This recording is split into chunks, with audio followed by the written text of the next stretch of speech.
This episode contains detailed discussions of self-harm and suicide, which may be distressing to some listeners. If you or someone you know is struggling, you're not alone. Help is always available. You can call or text 988 to reach the National Suicide and Crisis Helpline. Support is free, confidential, and available 24/7. Please take care while listening.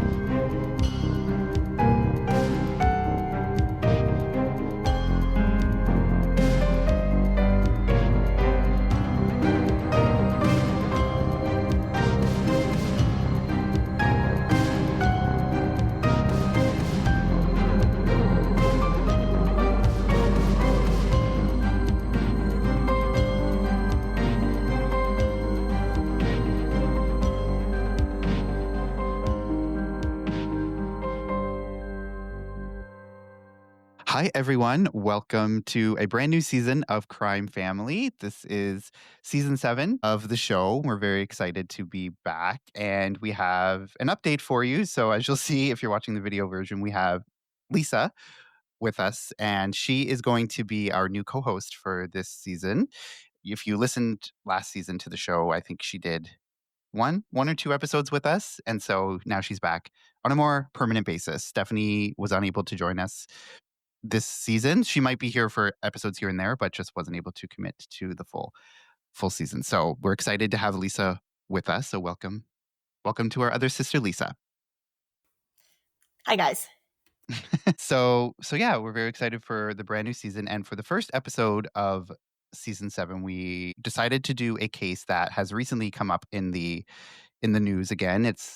I think the case itself is 14 years old, but there's recently been some developments, or not so much developments, but it's been in the news again. So we are going to be talking about the mysterious death of Ellen Greenberg. And if you know about this case, then you know that there's still a lot of unanswered questions and a lot of strange circumstances surrounding her death. And so we are here to kind of do a deep dive into this case and talk about the details and the investigation, and also some of the remaining questions that still surround her tragic death. So we're just going to get right into it without further ado. So Ellen Greenberg was a 27-year-old first grade teacher, and she was living in Philadelphia at the time of these events in January of 2011.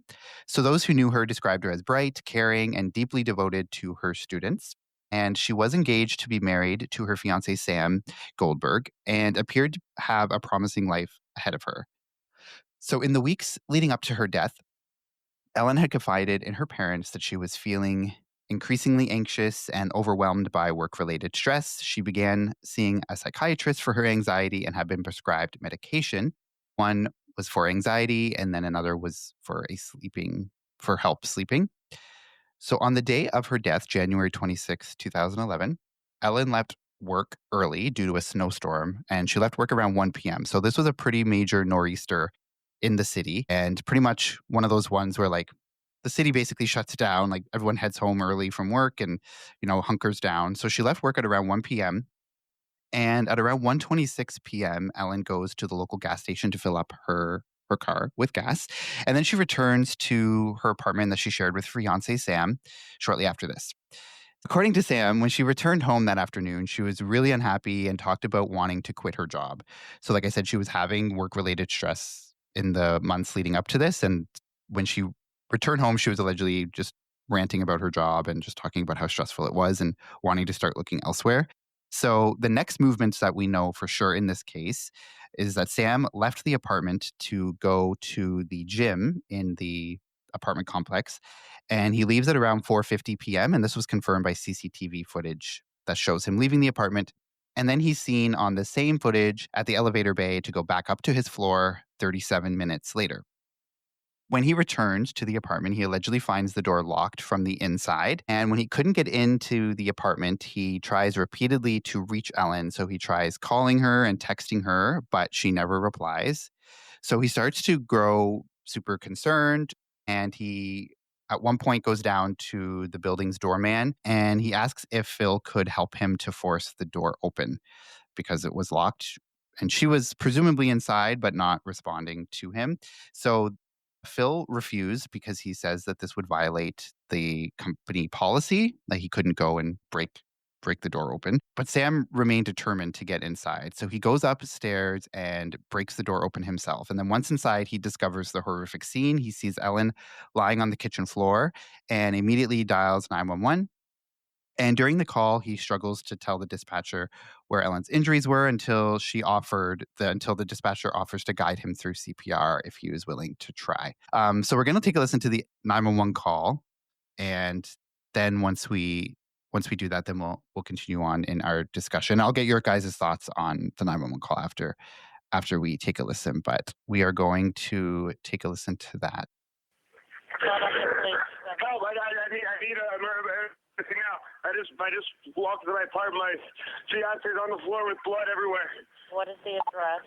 4601 Flat Rock Road. Please come. Help. 4601 Flat Rock Road. Is this a house or apartment? Oh no.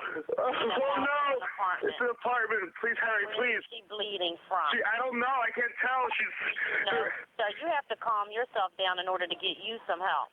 I'm sorry. I don't know. I'm looking at her right now.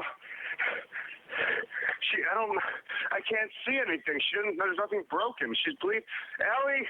You don't know where she's bleeding from? Can't tell where the blood's coming from? I think her head. I think she hit her head, I think. But it's everywhere. Okay, sir. It's everywhere. You think she might have fallen? Do you know what happened? She may have slipped. There's blood on the table. Her face is a little purple. Okay, hold on for rescue for her. Stay on the phone. What's wrong? I went downstairs to go work out. I came back up. The door was latched. My fiance's inside. She wasn't answering. So after about a half hour, I decided to break it down. I see her now just on the floor with blood. She's not responding. Okay, is she breathing? Look at her chest. I need you to calm down, and I need you to look at her chest. It's really. I really don't think she is. Listen to me. Someone's on the way. Look at her chest. Is she flat on her back? She's on her back. So I bring her. Look at her chest and tell me if it's going up and down, up and down. I don't see her moving. Okay. Do you know how to do CPR? I don't.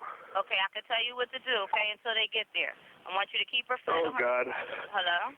Yeah, hi, okay. Are you willing to do CPR with me over the phone until they get there? I have to, right? Okay, so get her flat on her back, bare her chest, okay? You want to rip her shirt off, okay? You need to kneel down by her side. Oh, my God. Ellie, please. Listen, you can't freak out, sir, because you Okay, I'm trying not to. Her shirt won't come off. It's a zipper. Oh, my God. She stabbed herself. Where? She fell with a knife. Oh, no, her knife's sticking out. Her what? There's a knife sticking out of her heart. Oh, she stabbed herself? I guess so. I don't know where she fell on it. I don't know. Okay, well, don't touch it. Okay, so I just let her here now. I mean, what do I do? No, I mean, you can't. If the knife is in her chest, it's going to be kind of hard for you to do CPR at this time. Oh, no. Oh, my goodness. Okay. Police, which operator? 277.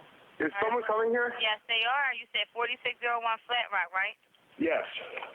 Okay, someone's on the way. And the knife is still inside? Wait, so what? The knife is still inside of her? Yes, I didn't take it out. Was it her chest or what area? It's in her chest. It looks like it's right in her heart. Okay, someone's on the way out there. Okay, just get. Oh my God! Oh my God! Okay, how old is she? She's 27. 27, and there's no sign of life at all. No, please don't be. What? Pinch her under her arm and tell me if she responds to pain. Ellie. She's not. Her hands are still warm. I don't know what that means, but there's blood everywhere. I mean. I know, but you can't, and the knife is still inside of her. How far? Can you see how far it went in? It looks pretty deep. Okay. It looks it's a long knife. Don't touch anything. Yeah, don't touch anything, okay? I'm not touching anything.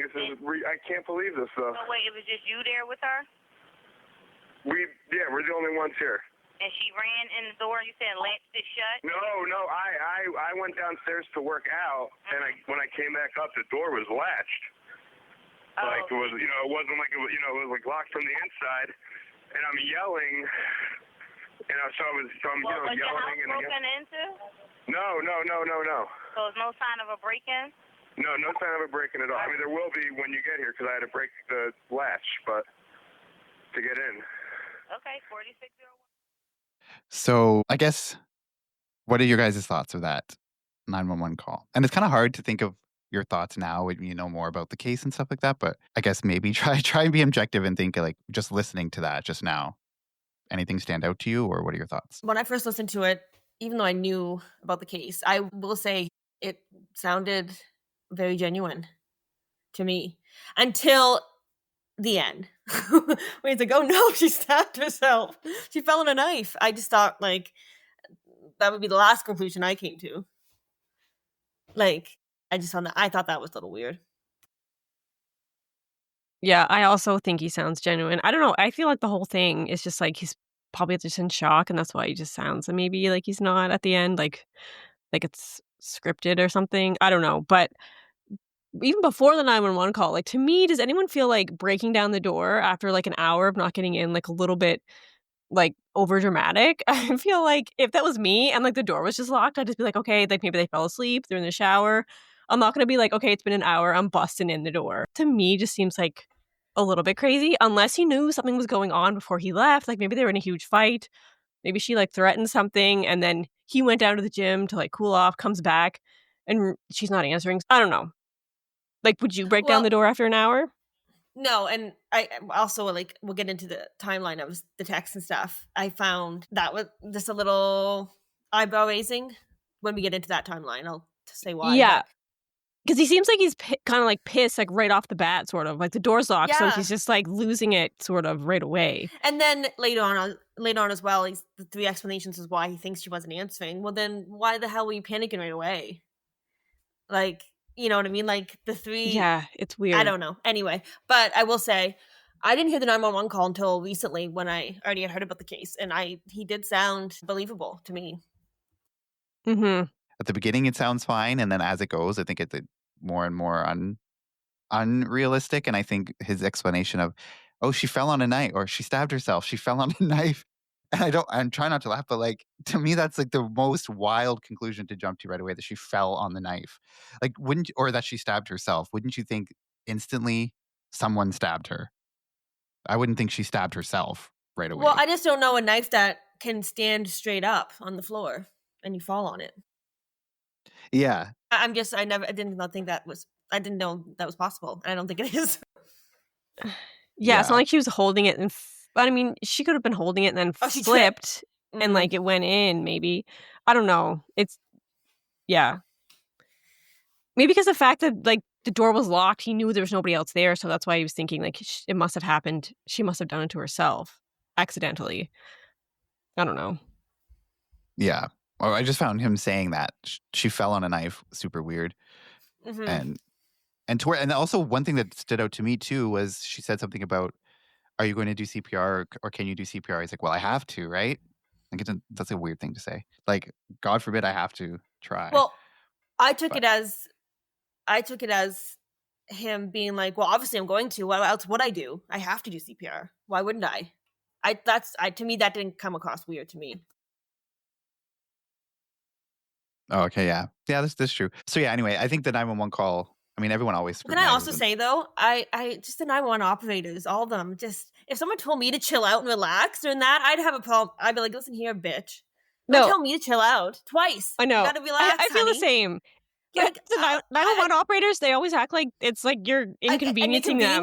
Don't tell me. Yeah, to relax. like you call and they're like, "Oh my god, here we go." Yeah. Like that's Like, what I feel like it's part of their training to like remain calm. And I That's feel just like that's their calm voice. And I feel like they ask us unnecessary questions a lot of the time. Like, did she fall or something? I don't know. I just can't get over here. Yeah, but I think they do that because like if you're going back to the investigation, you want to hear what they're saying at the beginning. Right? You want to hear their explanation, see if it changes, or like, and the cops need to know what they're walking into. But there's no need. But can we just say there's no need to ever say just relax? Because I would, I'd end up have a real problem with that. I'd end up finding out who was working that day. And yeah, I don't know. I think I always cringe when they try to tell people to relax or chill out, even though I know obviously that. I mean, they all say it, so obviously it's part of their training or they're told to do that. But it is It's like the last thing somebody wants to hear. When someone tells you to relax in general, but especially in like that heightened situation, it's like the last thing you really want to the last thing you want to hear. So, yeah, so that's the 911 call. And then, of course, police respond and find the scene, the very bloody scene of Ellen laying on the ground with the knife in her chest. And so, pretty immediately, initially, investigators considered the possibility of homicide. I mean, how could you not? I think that would be the logical conclusion to come to. But then, within a very short time, the medical examiner's office does rule Ellen's death a suicide. And this decision then becomes the central controversy of the case, as many people, including her parents, believe that the evidence pointed I don't think it was the medical elsewhere. examiner. The police said it was a suicide, right? And then it wasn't. And a couple days later, when they actually did the autopsy, when the medical examiner said it was a homicide.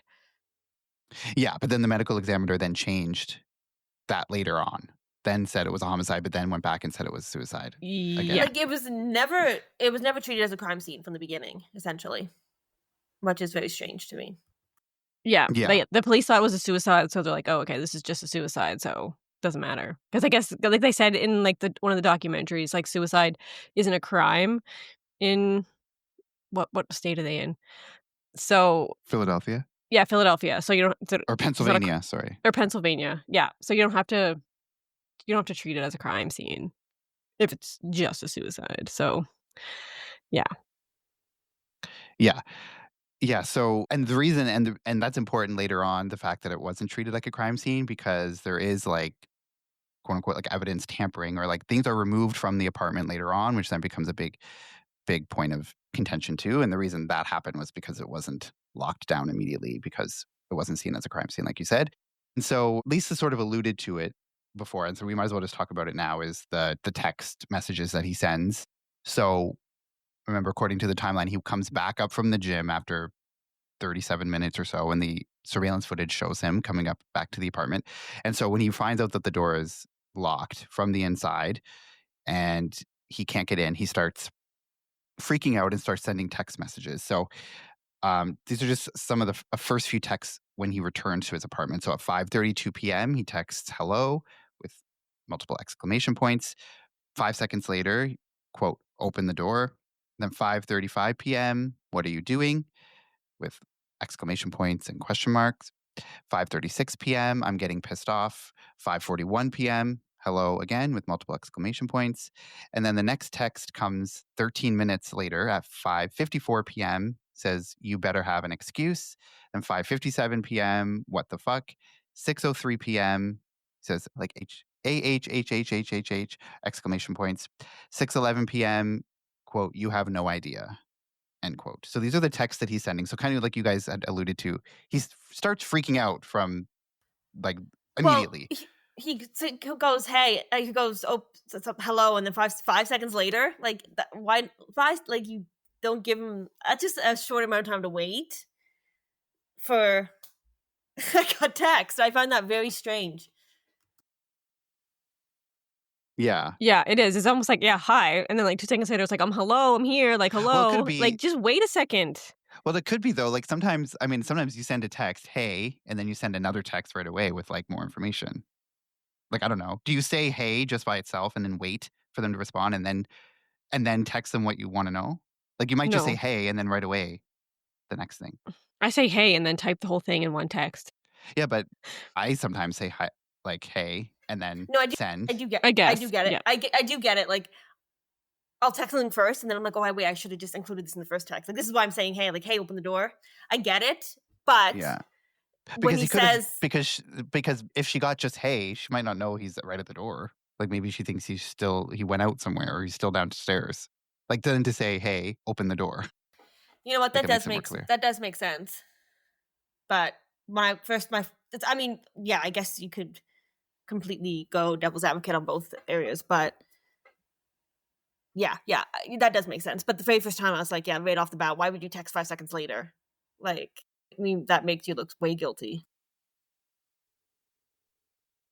Yeah, well, and I mean, I think the text in general, like he's kind of going like the first text, hello, multiple exclamation points is like, I mean, it's also not just hello. It's like hello, multiple exclamation points, which like seems urgent in the moment.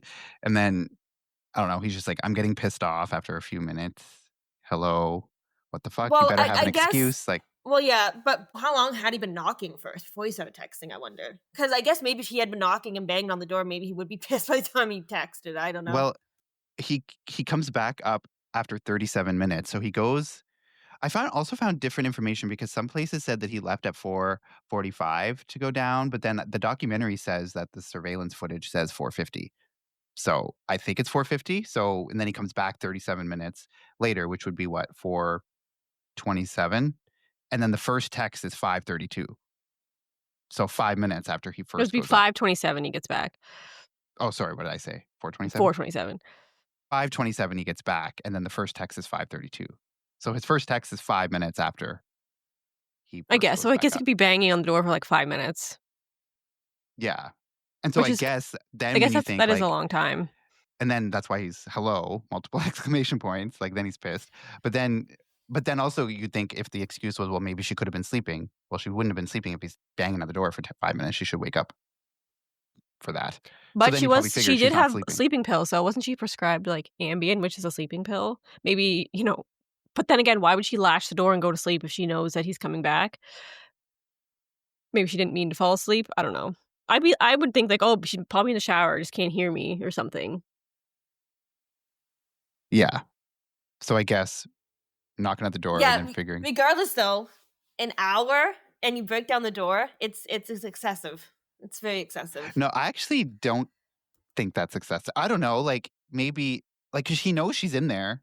So if she's not answering after an hour, what happened? And then also there's a little more context too when we get into I'm like, maybe oh, she passed out hard. like I don't know. I think like an hour. And I would be very suspicious if it was like immediately breaking down the door after a few minutes. But after an hour, she's not answering. You know she's in there. She's not answering you. Like I don't know. I don't know. I didn't think that was super weird after an hour, but maybe now when you guys are saying it is, maybe I'm now. Well, they said an hour, but I guess he said half hour on the Yeah, number he one probably call, just didn't like he? didn't realize how long it had actually been or something. But I think it was Because, an hour, I think they determined. oh, That was okay. him like texting and like after he was banging on the door and just kind of like pacing back and forth. And then he goes downstairs to talk to the doorman, and then Yeah. he goes back up. Yeah, So it like, ended 'cause up. to me, it seems like maybe he's kind of worried about what's going on in there, which I guess you would be if she's not answering. But me, I wouldn't come to that conclusion right away. I'd think, oh, they fell asleep. They're in the shower. They just can't hear me. Have headphones in. It'd be annoying because be like, why'd you latch the door when you knew I was coming back? But I'm not gonna be like, okay, I'm busting down the door now. That's just me, and I feel like that's very dramatic. But there's also probably something else going on that he knows about, right? So he knows she's Yeah, like stressed and maybe they did have a fight right before he left. Maybe he went to the gym to like cool down, whatever, like just get out of the apartment, goes to the gym, and then he comes back and like he's already kind of annoyed and knows that she's probably annoyed if they had a fight. So maybe that's why he comes in hot right away, like hello. Like I don't know. yeah, like maybe he thought like she'd latched the door to not let him in on purpose because she's mad at him. So she's just like, you're not coming back in. I don't know. Yeah. And like maybe he thinks that she is looking at the text, knows he's texting, knows he's calling, but is just ignoring him and locking him out. I And would he's just pissed. I would just text one of my friends and be like, can you call her and see if she answers you? Like, I think she's pissed at me or something. Yeah. Yeah. That Yeah. seems like a reasonable thing to do. But he just didn't get anyone involved, just busted down that door, couldn't wait. Yeah. Yeah. So the texts are also like pretty heavily scrutinized and obviously everything in the surveillance footage. But the surveillance footage does corroborate his movement. So when he tells police that he left to go to the gym and then he comes back, like that is all true because you can see on the surveillance footage that that is the timeline. So yeah, like we had said earlier, so it was crime scene wasn't locked down or the apartment wasn't locked down because it was not considered a crime scene because it was they're leaning heavily towards that it was a suicide. And so now we're going to just talk a little bit more about the specific information when the police get there. So when police arrived, they found no signs of forced entry aside from the door that Sam had broken down, but they didn't find anything else, like no windows broken or nothing else. Like didn't look like anything had been rummaged through, like if it was like a robbery or something. Um, and the apartment was otherwise undisturbed. Sam told police that he had been gone for about 30 minutes, and security footage confirmed his movements. So the initial examination of Ellen's body revealed that there were 20 stab wounds, including 10 to the back of her neck and head. Some wounds were described as shallow, but others were quite deep. There were also bruises on her body, both old and new. And there's a new documentary out called Death in Apartment 603, What Happened to Ellen Greenberg. And it mentions that Ellen, as I mentioned before, was taking a few prescription medications at the time of her death, one for anxiety, one as a sleep aid. And so there is some debate. I know they talk about in that documentary about whether the side effects of the drugs or if there was a potential drug interaction from taking both of these drugs could cause some type of bruising on the skin, because they couldn't really find a reason why there would be multiple bruises and in various stages of healing. Like they weren't all fresh bruises. Some were older. And so that was something that they had talked about or looked into. Also, I think someone in the documentary says something like Ellen could have been doing intense workouts that could have led to bruising or something like that too. Ellen was seeing a psychiatrist at the time of her death about her ongoing anxiety issues. And according to interviews with that psychiatrist, Ellen would smile whenever she would mention Sam or talk about Sam. And when asked if there was any verbal or physical altercations with Sam, Ellen always said no, there wasn't. I mean, just because though she says there isn't doesn't mean that that's the case. But the psychiatrist didn't observe, based on these interviews, didn't observe anything like any, like she didn't get tense when they would talk about Sam, or she never brought up the fact that there was any type of abuse going on. And one thing that they did notice when Ellen's body was found was that she wasn't wearing her engagement ring, but they did find the ring inside the apartment. And I watched other things other than this documentary, so I'm kind of mixing up what was in the documentary and what was elsewhere. But when they asked Sam why she wouldn't be wearing it, Sam said that like she didn't usually wear it when she went to school, when she went to her job. So maybe she just hadn't put it back on when she got back to the apartment yet. But also, I think they mentioned that in the documentary because maybe it's a thing of like there's like a pretty nice engagement ring still sitting there. So it's not like somebody stole it. Like it wasn't a robbery. That's kind of more proof because they saw that she wasn't wearing it. They, oh, maybe she stole it, but no, they found it in the apartment too. So that was also one thing that did come up in the documentary. So the medical examiner, Marlon Osborne, did rule the death a suicide eventually. And I think what you said, it was ruled a homicide, but then it was ruled a suicide later after that. But no one really looked into the homicide theory really at all. At least initially, or no one in like the police ever did. The rationale being that the door was locked from the inside, there was no evidence of a struggle, but this decision was obviously met with immediate skepticism. So one thing that's interesting is that the police reports from the initial investigation indicate that the security guard escorted Sam back up to the apartment and that he was there when the apartment was broken into and when Ellen was found. However, when they go and look at that surveillance footage later on, that disproves that because Sam is obviously seen going back upstairs by himself on that surveillance footage at the time that matches when he would have discovered Ellen. Sam never expressly states in police interviews that anyone was with him when he broke into the apartment, but yet the medical examiner's report does. And this report is what led one aspect to why Ellen's death was being ruled a suicide, because they could say that there was another witness that was there that saw him break down the door. Because otherwise, we only have his word to go based on that he broke out down the door at that time. But I mean, the door was broken down. So whether he broke it down when he says he did or it was at another time, I don't know. But anyway, the police reports say that there was someone there who witnessed him breaking it down at that time. But we know that that's not true because the surveillance footage shows that that wasn't the case. So Ellen's parents, Joshua and Sandra Greenberg, were adamant that their daughter would not have killed herself, and certainly not in such a violent manner. They began their own quest for answers. They hired private investigators or independent experts to review the evidence. So let's just take a closer look at the physical evidence and some of the autopsy findings. So the number and the location of the wounds raised immediate questions. And one of those questions being, could someone inflict that many injuries, especially to such hard to reach areas, and still have the strength to continue on their own? Well, so what do you guys think of the stab wounds, first of all? Like I said, there were 20 on her back, one deep one on her head, and obviously the one in her chest. So what do you guys think of that? Like, I mean, if you can stab yourself in the back of the head, that's quite a talent. Yeah. And also just like it's such a painful way to go. Like if you like why stab yourself that many times trying to kill yourself? Like, and why pick such like a just like a painful, slow way to go? I don't It's know. it's it's interesting because the ME, I think, the other, like, not not Osborne, but another one, I think, that was in the documentary, said that there was, like, hesitation wounds, which is consistent with, like, someone who is gonna the suicide. Yeah, that was an interesting thing, right? Because they said they don't usually ever Yeah. find that on, like, a homicide, like a hesitation mark, but if you're doing it to Yeah. yourself, then yeah, like, you're like, "Oh, that hurts," and, Yeah. like, you're just not sure if you're gonna do it, but and they did find that on, like, the back of her neck too, which is I don't Yeah. know, it's crazy. Like, That is so those were like the shallow ones probably then, Mhm, yeah. Mhm. like the superficial ones. Yeah. I just don't understand how someone stabs themselves 20 times. If it's they do it themselves. Usually one, but I guess if she was hesitating multiple times, but there was multiple deep ones, I And think, but right? also, if you got stabbed in the heart, just do that one stab in the heart, and that's good. You don't need to do the rest. Yeah.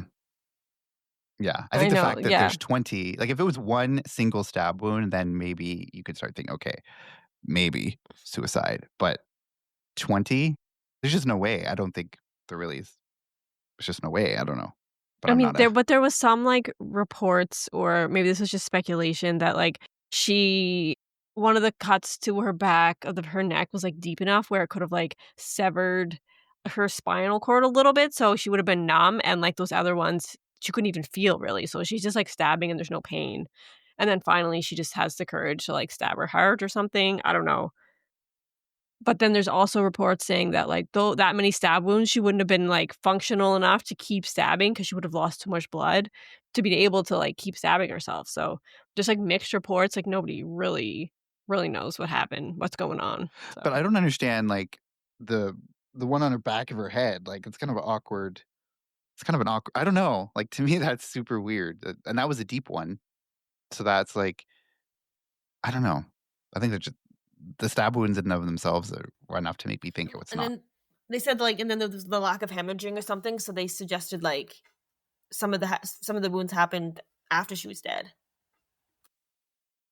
oh, yeah, that was, like, another because they had hired, like, a third party, like, neurologist or something that to, like, look into it, and she said, like, one of the options could be that some of the stab wounds happened post-mortem, but also they could have been that coulda or they could have been, like, just from the autopsy marks later, but also it could have just been that they didn't happen postmortem, like, it's just hard to tell, so, I mean, there's still not really any answers, but they could have been postmortem.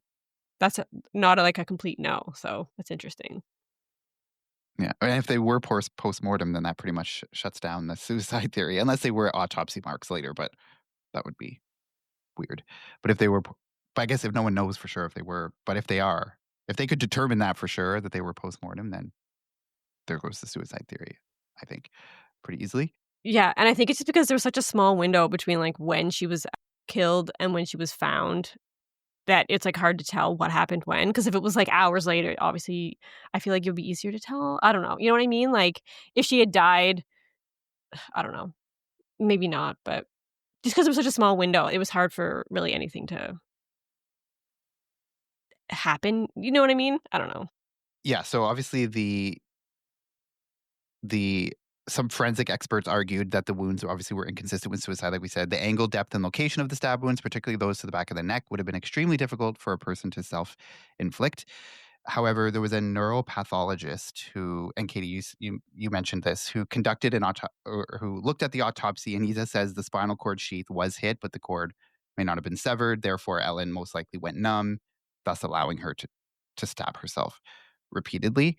And that neuropathologist is Dr. Cyril Wecht, and he made a statement and he did a report about like reviewing the autopsy, and that's in there about how she could have been numb and so she could have stabbed herself repeatedly. But also, police say, or they didn't conduct a DNA test on the knife that was found at the scene, or like initially, but then there was something that Ellen's DNA was the only one found on the knife. Like, so they said that in the documentary, and I found that was weird in and of itself to me, that there was only her DNA, because I feel like if it was a household knife, why wouldn't his also be on there? Like to me, that was weird. And if he's the one who found the body, like, you think some of his DNA could have come off onto the knife. I don't know. I just find it super weird that it wouldn't have also have his. And if it did have his, that wouldn't be weird because it was their apartment and they shared it. So why wouldn't it have his? Like, the fact that it was just hers made So me this pause a is a little bit. they found that DNA, like, right away when they were looking at the crime scene before it was, like, initially ruled suicide? I I don't think they didn't 'Cause, really like do an in-depth.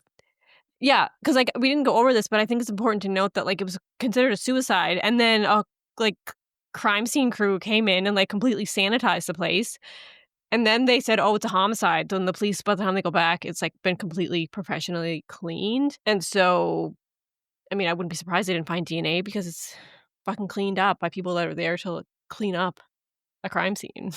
So, Like, if the I mean, company clean. the company was literally called, what was it, Crime Scene Cleanup? crime scene cleanup. Yeah, like, they know what they're doing. That scene has been wiped there's nothing you're finding after they come through. Yeah, and Yeah. it's like it was cleaned up so fast because, like, I guess it was Sam's uncle had contacted the property manager because they wanted to come and get some of Ellen's stuff for the funeral. It wasn't even a blood family. No, I know. It was, like, Sam's uncle and cousin, and his uncle, I think, they also noted was an attorney or something. And anyway, so the property manager, like, feels she does everything right. Like, she contacts the police, and the police are like, "Well, it's a suicide, there's no crime scene." And then she's like, "Well, there's blood everywhere. I don't want them to come in and see that." And they're like, "Well, hire somebody to clean it up." And they suggested this crime scene cleanup. And I feel like she was just trying to do the right thing. So she's like, "I don't want the family to come in and like see this mess." She hires them. I feel like she does more than the police do. She actually does like a video walk around of like the scene before it's cleaned up, and like she did it for insurance purposes, so there was like no damage or like they couldn't be sued for like the crime scene people stealing stuff. But the police didn't do like a walk around video that I know of, or that in depth anyway. And then anyway, so crime scene's completely cleaned up, spotless. Sam's uncle and cousin go in to get some stuff, but they also like take her laptop and her phone and then stuff for the funeral, I guess, and then they leave. And then the police are like, "Oh wait, it actually was ruled a homicide. We got to go back." By that time, it's too late. Even her computers and stuff are gone. And yeah, are you going to talk about like what the police do find on her computer? Yeah, that was Okay, talk on about there. that. So yeah, there was a forensic sweep done of Ellen's computer at some point, and there is mention that they found searches for things such as methods of committing suicide, quick death, painless suicide, and depression were just some of the searches there. I just put a kind of a side note, something that I noticed is it's also inconsistent if she's looking up painless suicide and then stabs herself 20 times. That's not going to be a painless suicide. So if those were searches that she had done herself and she's considering painless suicide, then she chose probably the least painless way. So to me, that was weird right away. But I don't know if you guys also thought that, or what do you guys think of the of the of the searches? Because basically the point is what you said, that the fact that people came and took her computer and her laptop is now they say if there is ever any type of like trial or anything in this case, that computer evidence or phone evidence cannot be used in a court because the chain of custody has been intercepted by the family or by people that Yeah. aren't the police.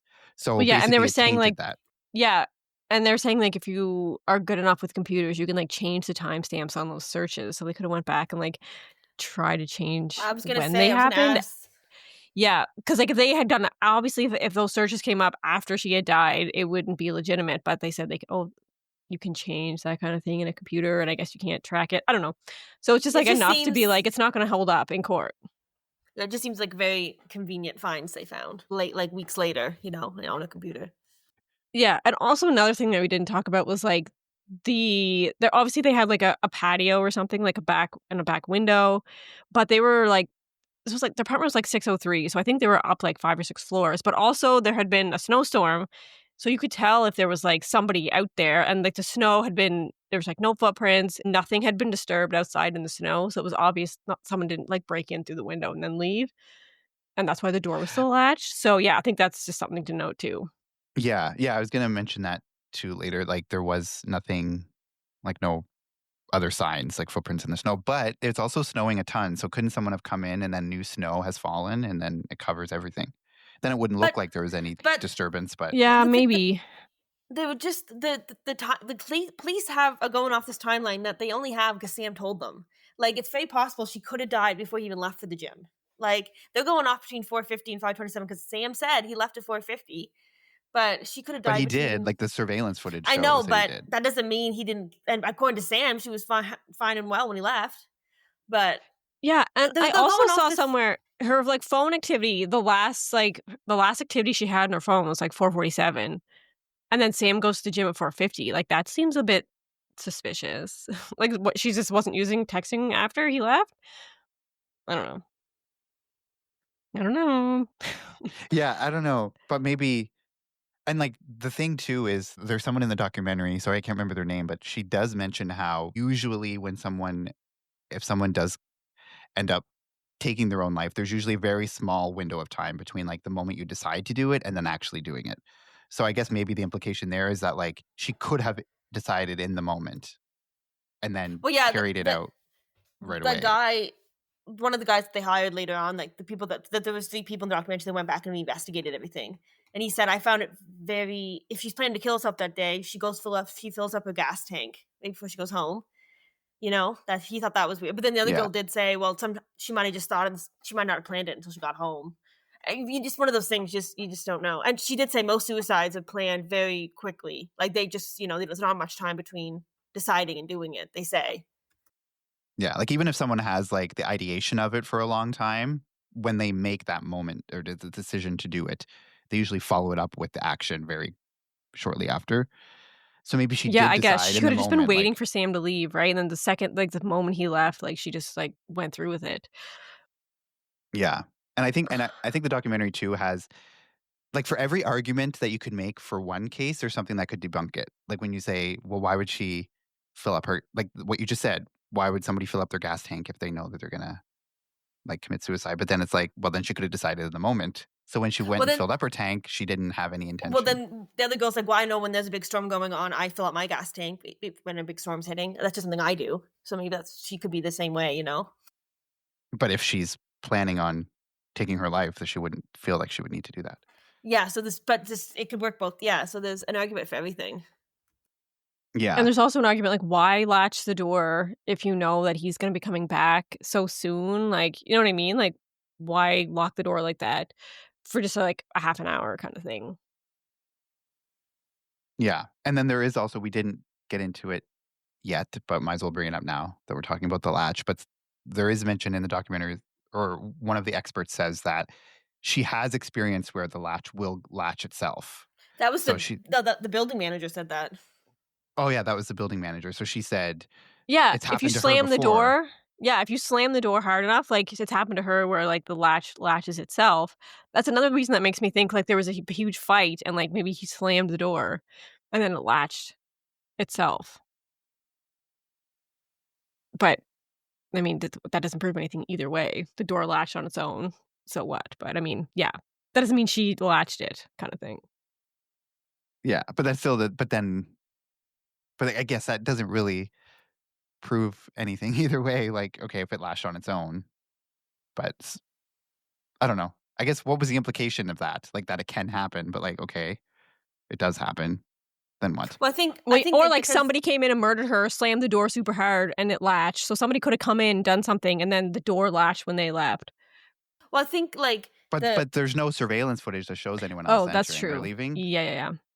like Osborne, the original. I mean, he said one of the reasons he changed it to one of the reasons he changed it to suicide was strictly because the door is locked from the inside. So I guess like the point of like I think the building manager was just trying to say like that doesn't it could happen. That doesn't mean it was suicide. That doesn't make it suicide 100%. Okay, yeah, I Yeah, guess. and So he also could he have said killed her before he leaves for the gym and slammed it. Yeah, like yeah, and then it latched. Emmy was basically saying it's suicide because the door is locked from the inside. Case, But that would be Yeah, and very also because convenient yeah, for, like, but how would he also know that that was gonna happen? Like, you know what I'm saying? Like, he just got very lucky that the door happened to also latch. Well, maybe that's That why he made was it look panicking. good. Like, he thought she was dead, but then he comes home and then found out she had latched the door after. And so he's like, "Oh my god, she's not dead." You know what I mean? Like, I don't know. He's No, like, but "Oh I'm my saying, god, there's like, somebody in there with her. She's alive in there. I had done something and I thought I left her to die. And she's not." So I don't know. Maybe that's why he's yeah. so panicked. Yeah, Just for the sorry, Kate, record, what were you I gonna say? don't. I don't think Sam. I'm not 100% saying Sam did it. I don't know. Yeah. I feel like that phone call seemed genuine. So these are just theories that are out there. But I don't know. I'm not saying I think Sam did it. Yeah. And I guess we should also say that he's denied all of the allegations that have come against him and nothing's been proven in court. So everything is just a theory. And his actions, I mean, they talk about him at the funeral and that he was like very sincerely upset and like wailing at the funeral and stuff. So like nothing in his behavior right after has really raised eyebrows. Like maybe people look at the 911 call and think it's kind of weird, but like there's nothing other than. But I also think the taking of the devices, like the computer and the laptop, like I think that would be a very normal thing. Like they say that the funeral took place very shortly after, like maybe a couple of days, which they say is typical in like Well, Jewish custom. it So was like 2 days they would after. want photos and stuff like that. So maybe they're going Yeah. to her Well, it computer was for 2 that. days afterwards, I think, which is the Jews' custom. But part of me thinks, well, that he knew that they were going to bury him quickly when he knew that was going to happen. He knew that she would get buried quickly, and that was a pro in his plan too. Yeah. But it's this case. The thing that's so crazy that we said is there can be you debunk everything that's weird. There's something an explanation for it. So nothing in this case is really. I mean, except the surveillance footage is the one thing that the surveillance footage. That's like the one concrete fact in this is the fact that he Yeah. left at that Well, time. That's the didn't he thing. say back at that? that time. Either Sam did it before he left, or she did it while Sam was gone. Like, there's no other way. And then for me saying I don't think Sam did it, then I must believe it was a suicide. So, But like, didn't that's Sam kind of like the say- conclusion, I guess. Sam said it. He's only interviewed by the police twice, I think, and in both interviews he said someone went up with him and witnessed the door being knocked down. But that's not true. Yeah, that was one of And the reasons why he said it twice. Yeah, that's one of the reasons why the ME changed it to suicide, because it's like, well, someone saw him breaking down that door because it was locked from the inside, then that makes it a little bit more obvious. But then that never actually happened, so. But someone in the documentary says that he never actually explicitly says that he was with someone. Like alludes to it, but never says, "Oh, this Yeah. guy was with me when this happened." It's like maybe they took that conclusion from what he said, but then when they went back and looked at it, like he never explicitly says that. And But there wasn't there like at the neighbor that lived across the hall that saw it. Like he heard. Did he not say he heard? Yeah, I think he did say he heard him Yelling? smashing down the door. Yeah. Oh yeah. Yeah. but probably him Yeah. yelling at her inside. Maybe. Yeah. But they also looked at okay. the door and they could tell that like where the latch was like ripped off. So it was obviously latched when the door was broken open. Right? So it's not like he just said the latch, it was latched. Yeah, It actually like I think there's no was. question that the door was latched and that it was broken down. Like the entry into the apartment happened through the door. Yeah, by well, him. if there's surveillance video, isn't there video of him breaking the door down? She Like, said why there is was this? no. Why is this such a mystery? She said there's no cameras in the elevator or the hallways at that time. During that time, 2011. The building manager said that. No, there is. No, she said there was Because they see cameras him out. leaving. No, they said there's cameras out in the lobby and all around the parking lot. But she said in 2011 we didn't have cameras in the hallways. Oh, or so there's the no cameras of elevators. him actually at the door. And then we see him in the main lobby going in and out of the Oh elevator. yeah. But Yeah, the and- surveillance footage yeah. shows him like the elevator bay. yeah, and all like, the on parking main lot lobby. and all the parking lot had cameras in every corner. But she back then, I guess she said there was no. Yeah, but basically like so they are pretty sure that there was no other entry into the apartment. Like no one came in through a window or something or broke in, and there was obviously no robbery. There was nothing was taken. There was no things like disheveled across the apartment or anything. But also the one thing, I can't remember if we mentioned it, but there was also no defensive wounds on her body, which was another thing that led them to suicide. Which you'd think if somebody was violently and viciously attacked like that, there would be some type of defensive wounds. But there was none that they could find. Yeah, but there's that also was another bruising thing. on her. Like if someone was like holding her tight, so she couldn't move her arms, and then stabbed her, there wouldn't be any. They said But like there would be bruising.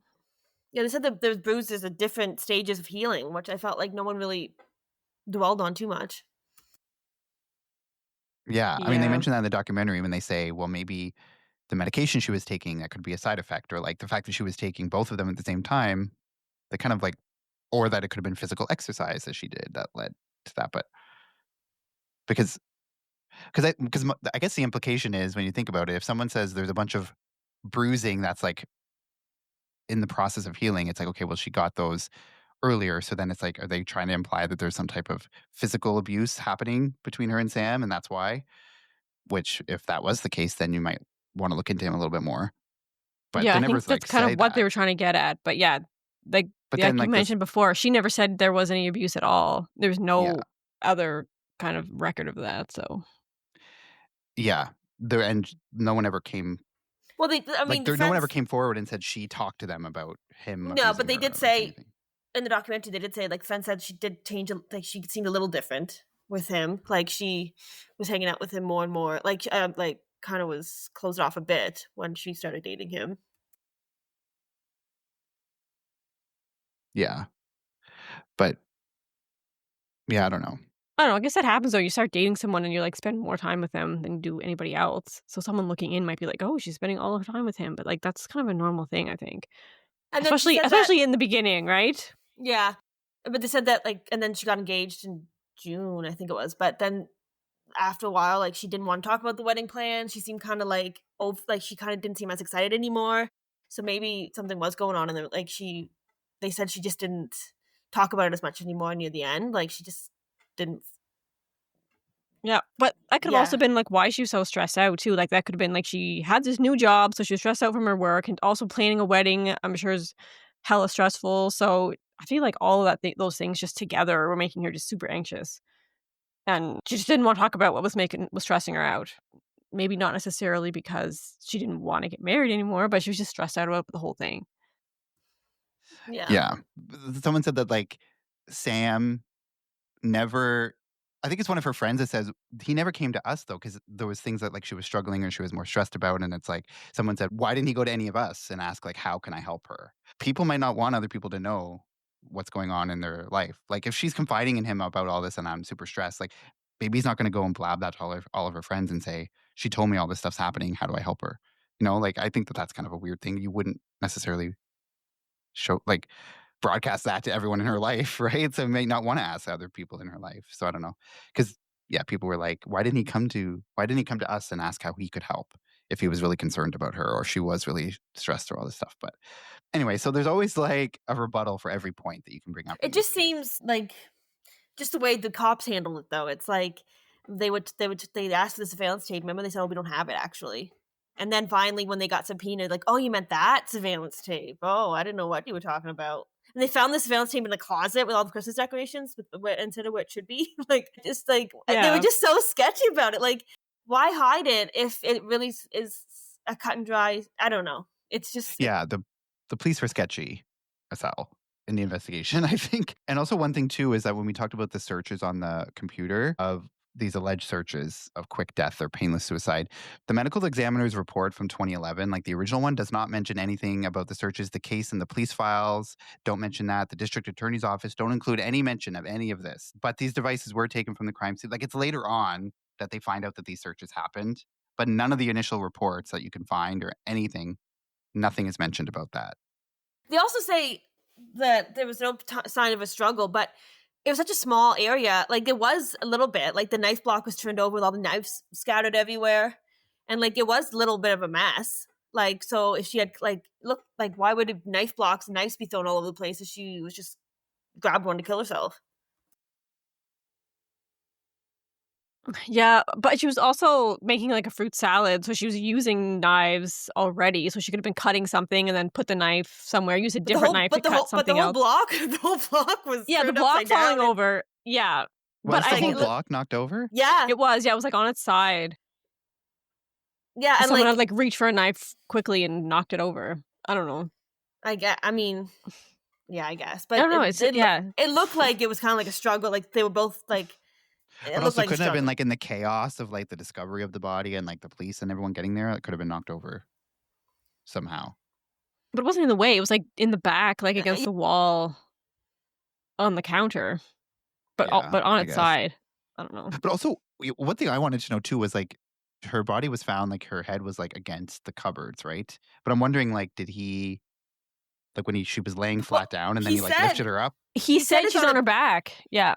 and Yeah, then he but then when said they came in, yeah, she and then wasn't. even She was like sitting up. even the investigator, like the people that were like, I think it was the people that they hired, the family hired later on, said like you would even like standing in the doorway, you would have noticed the knife in her chest, but apparently Sam didn't notice until he was like he didn't notice the knife sticking out of her chest, and they said like the blood wasn't trickling down if she had been laying on her back.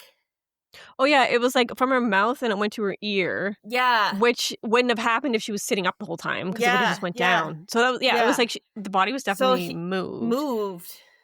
Yeah. Yeah, that's weird. But I think that she could have been laying down, but then he like propped her up on Maybe. his Yeah, he could have own. moved Like, I don't her. think. But why sit Yeah. her up like that if he's gonna ready to do CPR and he says she's laying down?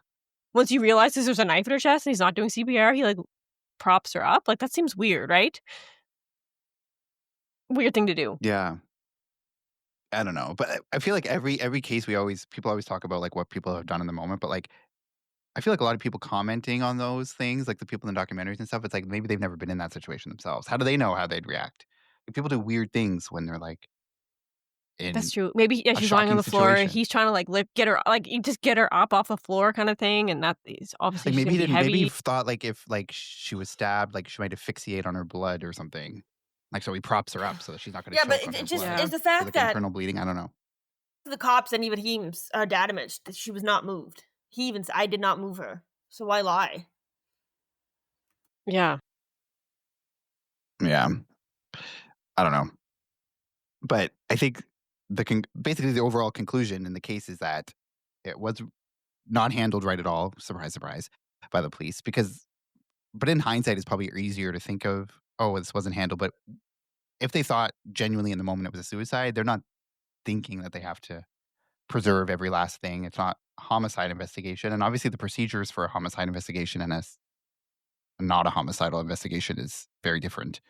So that to them, it probably wasn't like a weird action. It's like, well, of course, if it's a suicide, we're going to do this next step. And if it's a homicide investigation, we're going to do this next step. So I don't know. But the police, all the police reports were like inconsistent because none of them mentioned like all these other things that then came up later about like so there's just a lot of inconsistencies in everything. And then in 2019, the Greenberg family, they filed a civil suit against the medical examiner's office alleging negligence in the investigation. And they argue that crucial evidence was overlooked or mishandled. And independent experts hired by the family have pointed to potential errors in the autopsy and the failure to investigate the possibility of homicide. So despite these efforts, though, the official ruling has not changed. The case remains listed as a suicide, though the Greenbergs continue to appeal and push for answers.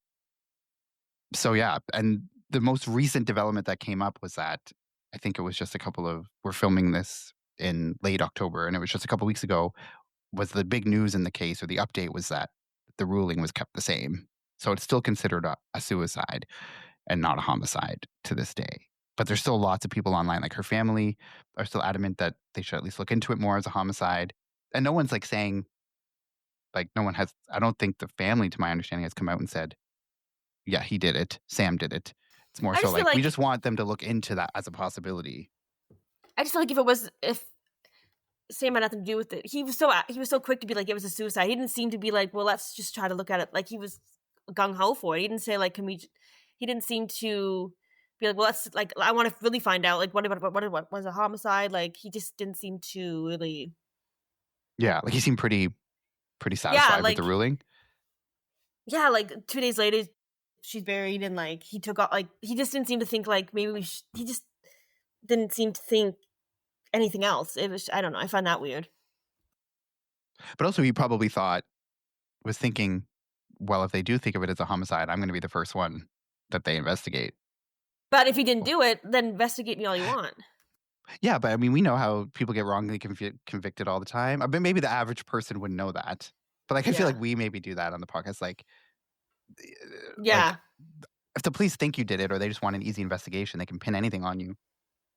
So like, I don't think necessarily he would be adamant to be like, Well, let's let them look into every And possibility, including myself. I guess normally they probably would have looked right at him. If I think that locked door from the inside really really diverted all attention from anybody. Oh, yeah. If that door wasn't locked, then he probably would be convicted, I feel. That really Yeah. was, like, what made it, for sure, a suicide in their eyes. Yeah. Because all the other things. Did she lock the door so he wouldn't get blamed for it? She was thinking ahead, I don't want him to go down for this. I don't know. I don't know, because I mean, who knows what she would have been thinking in that moment if she did commit suicide. Who knows what she would have been thinking in the moment. I don't know if she would have even been thinking that, but maybe. I don't know. I can't speak to that, but it's just, yeah, I guess we might as well just say, each of you, like, what do you think? What is, if you had to pick, what do you think is the answer? Because really, like, I think Katie mentioned before, it's really only one of two things. I don't know. I don't think she killed herself. I don't know how you stab yourself in the back of the head. I'm just very confused about that. That's what I mean. Like, I feel like I'm not blaming Sam. I feel like he didn't do it. I just feel like he was genuine. But then, like we said, it could only be one of two things. But suicide is also so strange. It's such a strange way to go. Unless someone else broke into the apartment that wasn't him in the time that he was away and broke the door down. But I don't know.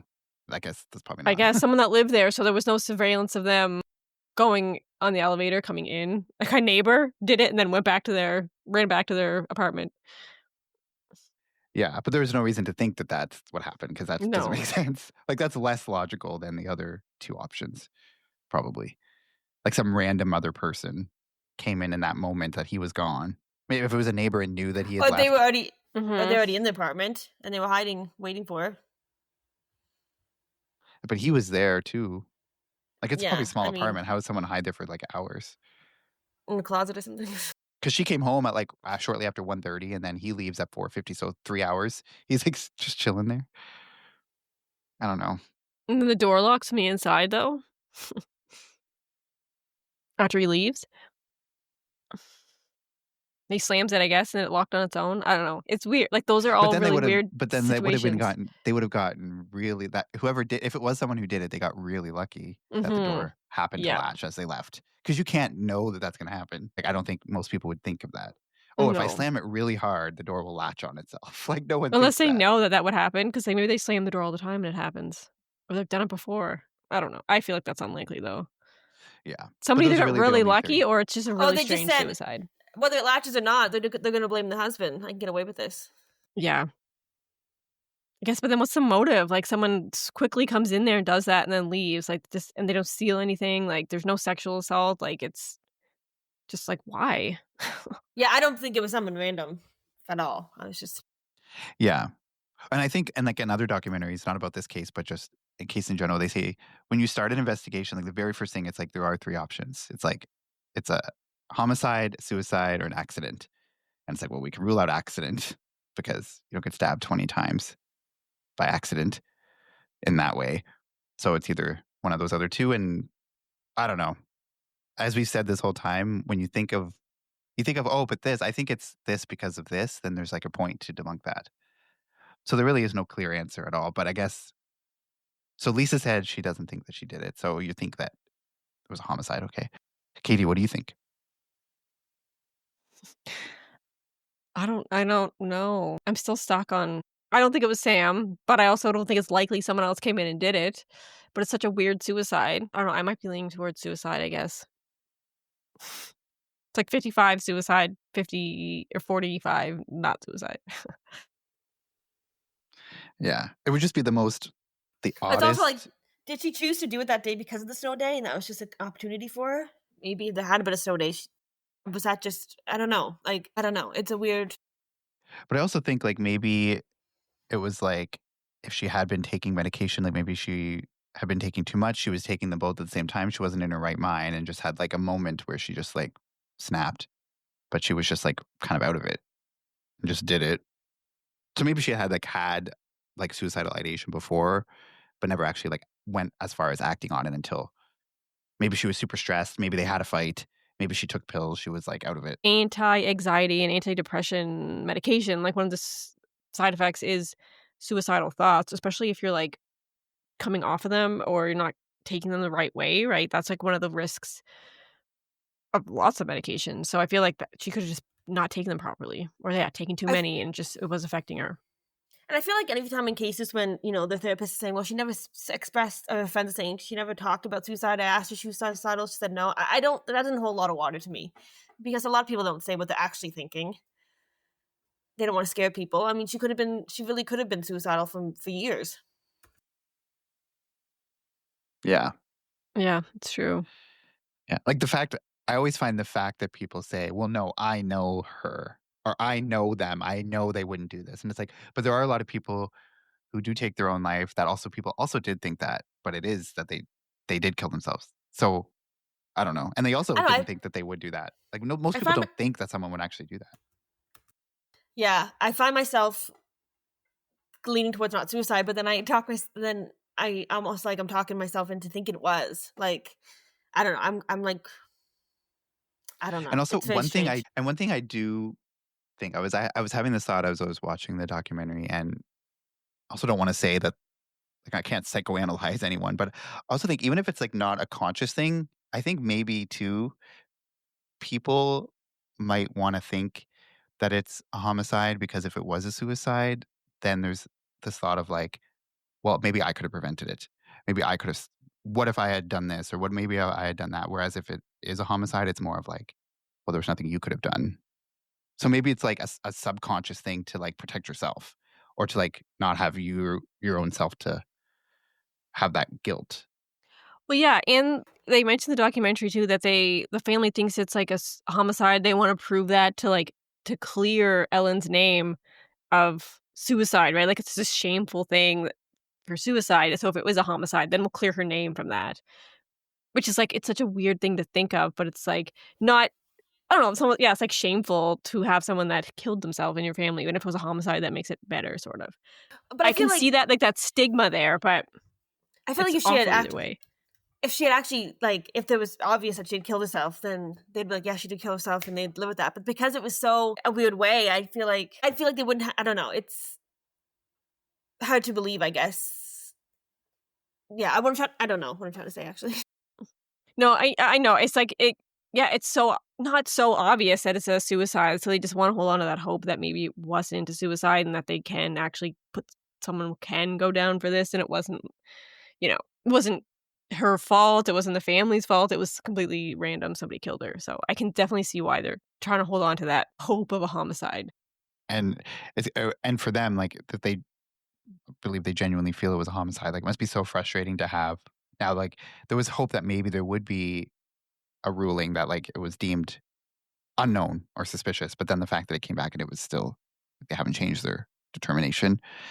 So that's like And and the fact that like no one heard like a struggle going on is I feel like it would be quite. You would hear something if you were like right next door down the hall. You would hear a huge knife fight. You would hear Well, yeah, and, something. like, I would. yelling, like, you'd think she'd yell in pain and, like, help and stuff, but they didn't hear anything, so So maybe she did kill herself. yeah. Yeah, it kinda seems like that. The more we talk about it, the more I kinda think, like, yeah, maybe it was. yeah. I think it was like if we'll never know, I don't think ever, but the fact that like if it is that is what happened, it would just be like the weirdest, strangest I don't know. I just think there's like I don't know. It's just weird. Like that would be your go-to thing, like stabbing yourself like 20 times. But also like the in the back of the head too. That's just weird to me. Like it's just weird. And then you think like if because the one on the back of her head was like really, really deep. So you think that would be the one that was like the fatal one. But like the knife was found in her chest. So it's like she had to stab herself super deep in her head and then also was able to still stab herself after that. I don't know. I don't know. It's super weird. I don't know. Yeah, I don't know. I feel like it's a hard thing to do. That's why, like, the hesitation marks, but then I don't know. So I guess we just don't know. The conclusion is we don't know. I guess we're leaning towards suicide the more we talk about it.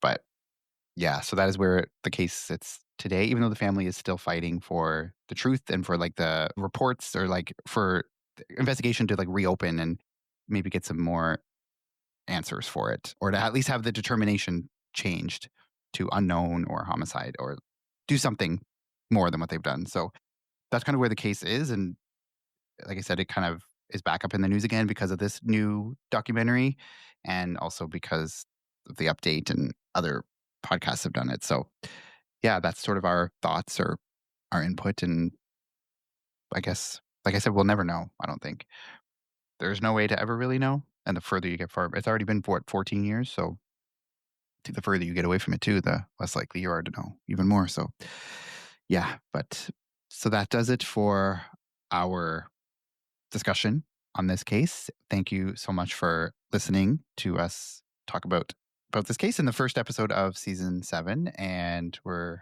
happy to be back, and hope you like having Lisa on the podcast, because she's going to be here for the full season. So I hope you do. But anyway, yes, as always, you can find us. You can watch the video version of the show on YouTube, also on Spotify. You can watch the full video. You can also listen to us Apple Podcasts and any other podcast app that you have. Follow us on Facebook, Crime Family Podcast, Instagram, Crime Family Podcast, and we're there, and interact with us. Give us case suggestions if you like as well. You can email us, crimefamilypodcast@gmail.com, if you want to give us a shout out, or want to give us a case suggestion, or just give us your feedback. Yeah, so until next week, so we'll be back next week with a brand new episode. And until then, take care. Bye. Bye. Bye.